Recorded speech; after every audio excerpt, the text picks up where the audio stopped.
Sebagai perempuan pekerja, kalian pernah nggak sih ngerasa nggak percaya diri?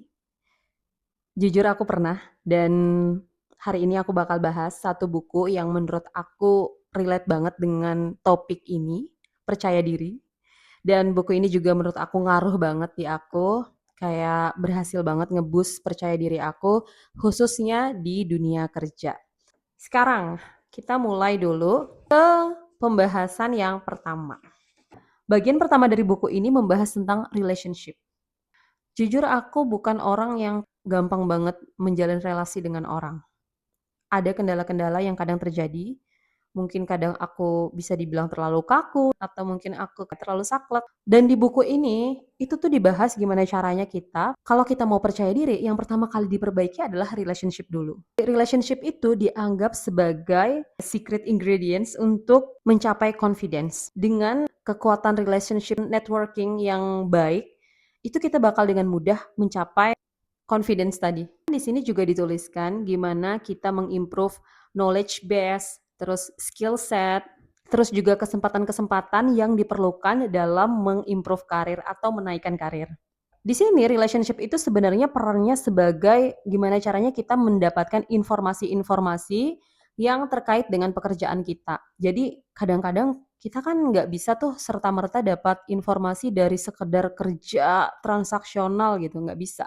Kadang-kadang ada yang memang pendekatannya berupa relationship yang baik dengan satu sama lain, atau mungkin dengan departemen lain, atau mungkin dengan subordinat atau dengan atasan gitu. Itu jadi salah satu modal untuk mendapatkan informasi tadi. Informasi itu bisa sangat mendukung pekerjaan, baik itu pekerjaan secara teknis maupun non teknis. Di sini juga disebutkan dengan detail ya, relationship yang dimaksud itu seperti apa. Di sini juga disebutkan contoh-contohnya, kayak misalnya tim member yang mendukung kita untuk menyelesaikan challenge atau mungkin memberikan apa ya, tantangan-tantangan ke kita yang bikin kita akhirnya menjadi lebih kritis misalnya. Ataupun memberikan pertanyaan-pertanyaan yang membuat kita akhirnya berpikir. Itu juga salah satu bentuk relationship. Berikutnya ada manajer yang mendorong kamu untuk menjadi lebih baik. Itu juga sama, itu juga adalah bentuk relationship yang baik tadi. Terus ada juga rekan kerja yang mendorong kamu untuk menjadi lebih apa ya, lebih baik atau mungkin growth baik secara personal dan profesional. Ini valid sih. Jadi kalau kita tuh punya temen atau peer yang dia itu orangnya mungkin positive vibes banget atau mungkin dia orangnya memang senang mendorong kita untuk terus maju, itu memang benar-benar ngaruh. Jadi kalau teman-teman mungkin dapat lingkungan yang enggak begitu atau mungkin lingkungan yang agak-agak apa ya, toxic misalnya, yang dia lingkungannya enggak suportif, itu juga bakal ngaruh ke kehidupan pekerjaan kita. Kehidupan di pekerjaan, baik yang berkaitan dengan personal dan juga profesional. Nah, makanya kalau teman-teman mau confidence, sebenarnya relationship yang diperlukan ya lingkungan itu tadi. Berikutnya tuh ada mentor yang selalu memberikan kita pertanyaan-pertanyaan yang membuat kita jadi berpikir lebih kritis. Atau mungkin mentor yang selalu memberikan positive energy untuk kita terus belajar. Atau mungkin mentor yang dia di pekerjaan itu memberikan kita positive result. Jadi kita didorong untuk selalu menghasilkan hal yang baik. Itu juga salah satu bentuk relationship. Terus ada juga berikutnya orang-orang di kantor yang percaya sama kita dan mereka memberikan informasi yang benar. Bahkan mungkin informasi A1 misalnya. Itu juga salah satu bentuk dari relationship. Dan ini penting. Jadi orang-orang yang percaya dengan kita dan dia memberikan kita informasi-informasi penting, informasi-informasi kredibel yang membuat kita jadi tahu, yang membuat kita jadi lebih berkembang, itu penting. Makanya itu jadi salah satu bentuk relationship. Berikutnya adalah leader yang menginspirasi.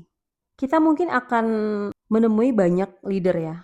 Bisa jadi leader dengan beragam karakter. Ada yang mungkin keras, ada yang mungkin lemah lembut, baik, macam-macam caranya, dan ya itulah leader kita. Dan ternyata dari sekian banyak itu yang paling penting ternyata leader yang bisa menginspirasi.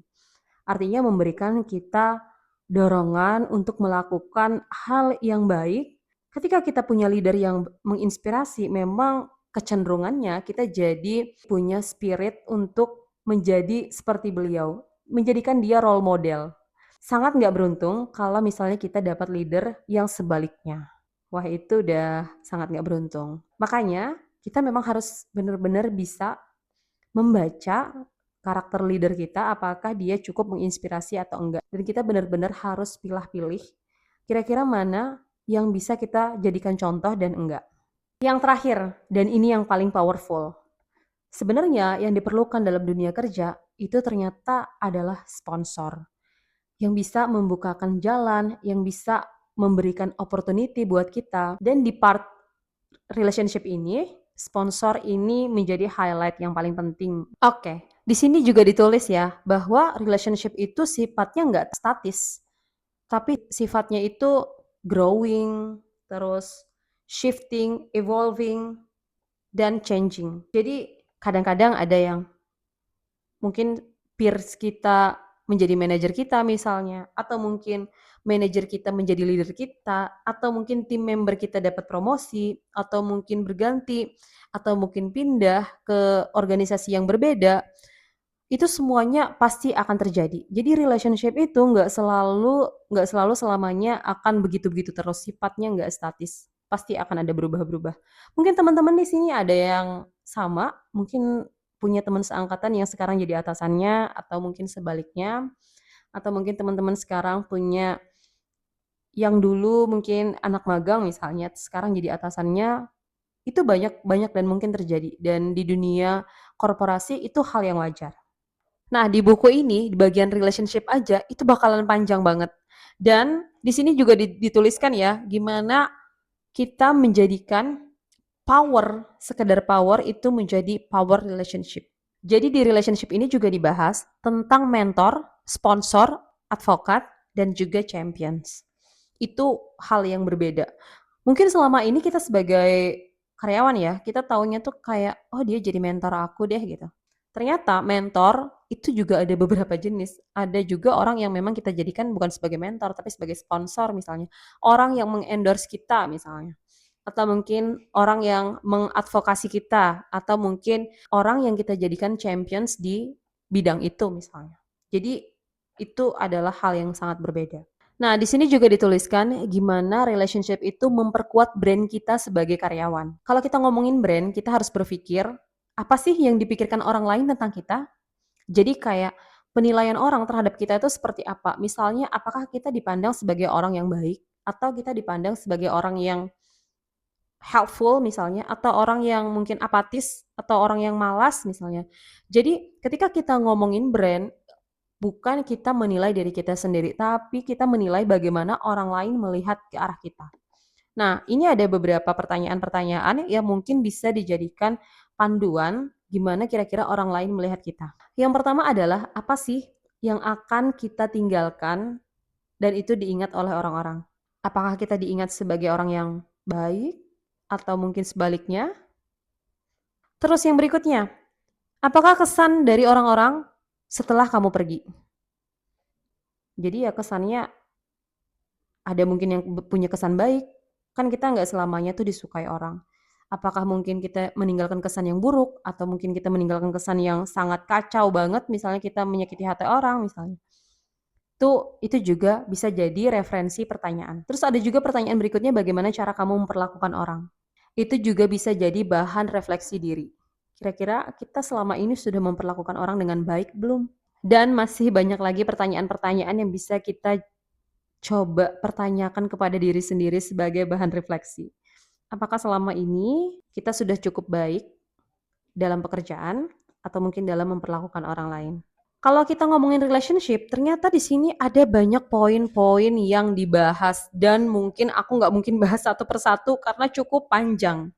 Tapi ada satu hal yang menurut aku penting banget di relationship, atau mungkin itu menjadi hal yang paling dasar kenapa kita perlu relationship yang baik. Ada yang namanya IPO, Information, Power, and Opportunity. Ternyata kalau kita bicara relationship, ya memang informasi itu penting untuk kita dapatkan. Makanya kita perlu networking. Jadi ada kalanya mungkin kita lebih maju dari orang lain ketika kita lebih dulu tahu. Oh, misalnya ada opportunity di mana atau mungkin misalnya kita dapat informasi tentang kondisi terkini perusahaan. Jadi kita bisa bersiap misalnya, apa kira-kira yang sedang diperlukan. Ketika kita lebih dulu tahu informasi itu jadi nilai tambah untuk kita atau menjadi added value ya buat kita. Dan kita juga jadi lebih pede juga ketika kita sudah tahu duluan misalnya. Terus yang berikutnya ada yang namanya power. Power di sini itu digambarkan datang dari knowledge. Jadi orang yang punya pengetahuan itu dianggap punya power. Sementara orang yang mungkin dia nggak tahu apa-apa dianggap ya udah dia nggak tahu, dia nggak punya power itu. Walaupun memang ketika kita bicaranya power, kadang-kadang orang mengartikannya jadi hal yang negatif ya. Nah, tapi power di sini itu diartikan sebagai hal yang positif. Artinya power untuk mendorong orang lain, power untuk mempengaruhi orang lain, power untuk membuat kita menjadi lebih dipercaya, menjadi lebih believable, apapun yang kita katakan itu juga merupakan power. Dan itu bisa didapatkan dengan confidence tadi. Berikutnya ada yang namanya opportunity. Banyak perempuan yang berpikir mungkin opportunity itu terjadi dengan kilat atau terjadi karena mukjizat misalnya, keajaiban gitu. Padahal opportunity itu bisa kita dapatkan dengan tadi relationship. Ketika kita punya relationship yang baik dengan orang tersebut, mungkin kita akan dapat opportunity juga. Jadi relationship itu pasti akan sangat berdampak dengan opportunity. Mungkin menjadi berbanding lurus. Itu tadi tentang relationship ya. Mungkin aku mau ngerangkum sedikit tentang relationship yang aku pahami dari buku ini. Jadi kalau kita berada di satu perusahaan, entah itu yang besar ataupun yang kecil, kita pasti akan berhadapan dengan banyak orang.